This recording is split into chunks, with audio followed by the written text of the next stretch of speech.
ಬೈಂದೂರಿನ ಯುವ ಕೃಷಿಕರು ಕಲ್ಲಂಗಡಿ ಬೆಳೆದಿದ್ದು ಅಕಾಲಿಕ ಮಳೆಯಿಂದಾಗಿ ಸಂಪೂರ್ಣ ಕಲ್ಲಂಗಡಿ ಕೃಷಿ ನಾಶವಾಗಿದ್ದು, ಈ ಬಗ್ಗೆ ವಿ4 ನ್ಯೂಸ್ನಲ್ಲಿ ಸಮಗ್ರವಾಗಿ ವರದಿಯನ್ನ ಬಿತ್ತರಿಸಲಾಗಿತ್ತು. ವರದಿಯನ್ನ ವೀಕ್ಷಿಸಿದ ಬೈಂದೂರಿನ ತಹಶೀಲ್ದಾರ್ ಎಚ್ ಶೋಭಾಲಕ್ಷ್ಮಿ ಅವರು ಸಂಬಂಧಪಟ್ಟ ಅಧಿಕಾರಿಗಳೊಂದಿಗೆ ಕಲ್ಲಂಗಡಿ ಬೆಳೆದ ಪ್ರದೇಶಕ್ಕೆ ಭೇಟಿ ನೀಡಿ ಪರಿಶೀಲನೆ ನಡೆಸಿದ್ರು.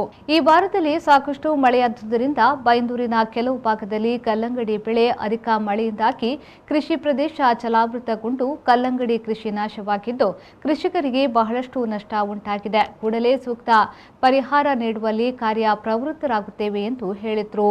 ನಮಸ್ತೆ, ನಾನು ತಹಶೀಲ್ದಾರ್ ಬೈಂದೂರು ಶೋಭಾಲಕ್ಷ್ಮಿ ಮಾತಾಡ್ತಾ ಇದ್ದೇನೆ.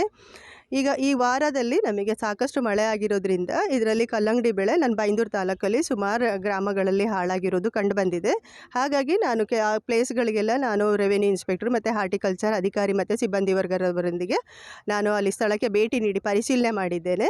ತಕ್ಷಣ ಪರಿಹಾರ ಕೊಡೋ ನಿಟ್ಟಿನಲ್ಲಿ ಯಾವುದಿದೆ ನಿಯಮಾನುಸಾರ ಅದು ಪರಿಶೀಲನೆ ಮಾಡಿ ನಿಯಮಾನುಸಾರ ತಕ್ಷಣ ಪರಿಹಾರ ಕೊಡೋ ನಿಟ್ಟಿನಲ್ಲಿ ನಾವು ಕಾರ್ಯಪ್ರವೃತ್ತವಾಗಿದ್ದೇವೆ ಅಂತೇಳಿ ಹೇಳಲಿಕ್ಕೆ ಇಷ್ಟಪಡ್ತಾ ಇದ್ದೆ. ಕೃಷಿ ಹಾನಿಯಾದ ಪ್ರದೇಶಕ್ಕೆ ಬೈಂದೂರು ನಿರೀಕ್ಷಕರು ಮಂಜುನಾಥ್ ರಾಜಸ್ವ, ಬೈಂದೂರು ಸಹಾಯಕ ತೋಟಗಾರಿಕಾಧಿಕಾರಿ ಉಮೇಶ್, ಪ್ರವೀಣ್ ಹಾಗೂ ಬೈಂದೂರಿನ ಕಲ್ಲಂಗಡಿ ಬೆಳೆಗಾರರು ಭೇಟಿ ನೀಡಿದರು.